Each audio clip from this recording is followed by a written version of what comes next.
Labas rytas. Aš klausausi muzikos. Ką sakot? Nieko negirdžiu. Norit iššūkio? Ką? Nusimt ausines? Labas rytas, draugai. Nori dar vieno iššūkio? Tada susitinkam čia mano namų darželį. Labas rytas, draugai. Labai nekantrauju pažiūrėti, kas šiandien pas mus dėžutėje slepiasi. Gal jūs vieni pažiūrėkit be manęs? Man baisu nežiūrėsi. Bet ne, nors tikrai reikia pažiūrėti. Vis tiek labai smalsu. Visgi pažiūrėsiu. Tuoj nukeliu dėžutę. Jūs pasiruošę?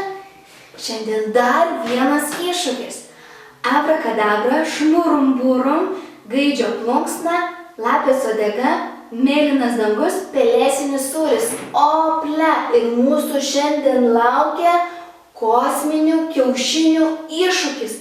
Tai reiškia, kad aš šį vištos kiaušinį nudažysiu taip, kad jis atrodytų tarsi pabuvojęs kosmose. Jūs pasiruošę? Jeigu jūs priimate mano kosminio kiaušinio iššūkį, jums reikės plėvelės, dartų kiaušinių, flomasterių, purkštuvėlio su vandeniu. Ant plėvelės spalviname jums patinkančiomis spalvomis.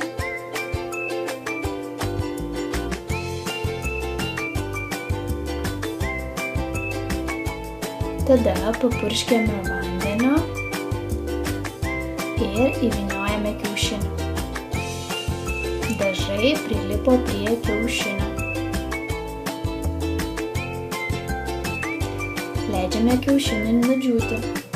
Štai mes turime kosminius kiaušinius. Jūs tik pažiūrėkit, kokie gražūs.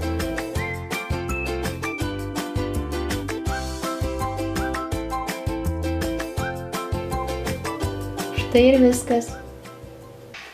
Draugai, man pavyko. Paprasti balti vištos kiaušiniai tapo nepaprastais, o kosminiais kiaušiniais. Kokios spalvos. Metu iššūkį jums. Ar jūs galit padaryti kosminius kiaušinius? Susitinkam rytoj mano namų darželyje. Ate!